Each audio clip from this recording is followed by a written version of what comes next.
Welcome to the Learning Pines YouTube. We hope this video helps. You'll start by positioning the Apple TV and connecting HDMI to your TV. Plug in power and Ethernet if you want wired reliability. Once done, switch the TV to the matching HDMI input and power the Apple TV on. Make sure your iPhone is nearby for automatic setup.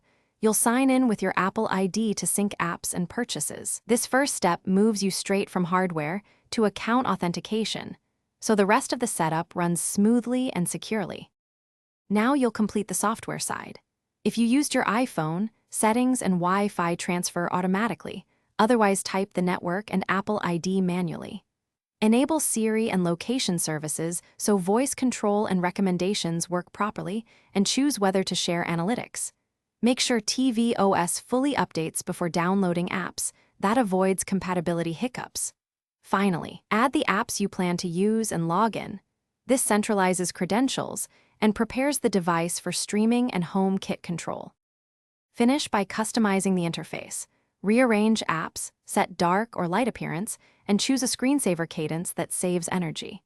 Calibrate video and audio within settings so colors and sound match your TV and speakers. Enable spatial audio if your setup supports it.